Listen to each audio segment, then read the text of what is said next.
This is Angel, which is famous among tube enthusiasts for having an unusually wide platform and for having the longest escalator on the system.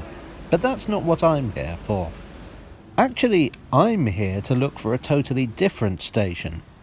You see, between Angel and Old Street on what is now the Northern Line, there used to be another station.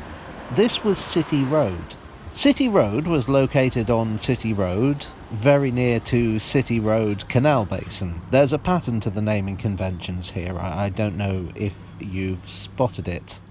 There's not much sign of the station now, but fortunately I planned in advance and took a photo back in 2004 of what remained above the ground. I anticipated that somebody would invent YouTube and about a decade and a half later I'd start a channel. Here you go. City Road was opened in 1901 by the City and South London Railway as part of their extension to Angel. The City and South London, in common with many of the early underground lines, preferred to follow the alignment of the streets above wherever possible, for fear of damaging buildings above and having to pay compensation.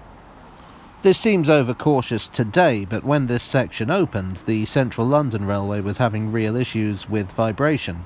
And for us tube nerds, it means the sites of those early stations are pretty easy to find. This one was at the junction with Moreland Street. The station was not particularly fancy by modern standards. This was before the underground days of having a corporate identity, so no Leslie Green oxblood tiles or Charles Holden Art Deco here. The area wasn't particularly fancy either, being fairly poor and run down. Passenger traffic was never high. The walk from here to Angel or Old Street is not particularly long, and with hindsight, it's easy to wonder why they ever bothered building a station here.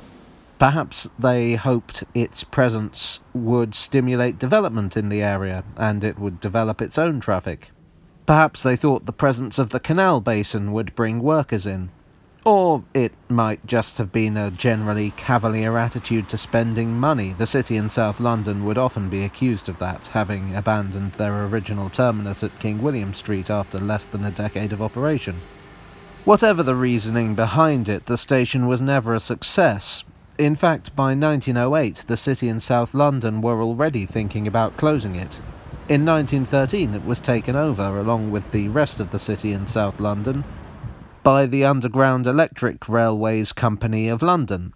UERL was the direct ancestor of our modern underground network and were interested in unification wherever possible. The City and South London operated smaller trains in narrower tunnels than the UERL, and as far as the new owners were concerned, that had to change. So plans were drawn up to widen the old tunnels, which went ahead in 1922. The widening works were fairly simple. Remove the cast iron tunnel lining, dig out the necessary space, put the lining back in with a little bit extra. The job was usually carried out at night to avoid disruption, but the section between Euston and Moorgate was temporarily closed down. All except poor little City Road. UERL decided to take the opportunity to rid themselves of this unsuccessful station that nobody wanted, and when the rest of the section reopened, City Road remained closed. The abandoned station remained there.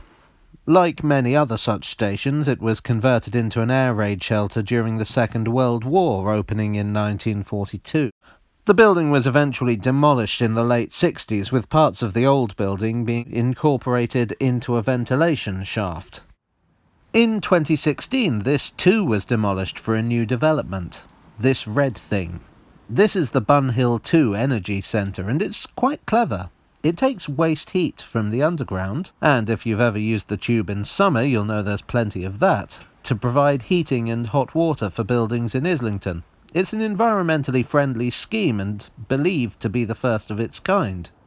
Apparently they painted it red in commemoration of the oxblood tiles used on the Yerkes lines, which sounds a bit like architect's puffery to me, especially given that this section never had oxblood tiling. Still, at least after 120 years, they finally found a permanent use for the station. While anything that makes the air cleaner is okay by me, I can't help but feel a little bit sad about the final disappearance of poor old City Road. Good evening! I hope you enjoyed this low-carbon episode of Tales from the Tube. If you did, there's a handy little like button. If you want to know more, I've linked some relevant videos in the description below. Or you might consider subscribing and hitting the bell icon to be kept up to date on my videos. Did you ever see the station before it was demolished? Did you ever notice the old ventilation shaft? Do you think City Road was always doomed, or could it still serve a useful purpose as a station? And what about Bun Hill 2? Do you think it's a good idea or a red elephant? Let me know what you think in the comment section below. And I'll see you again soon for another tale from the tube.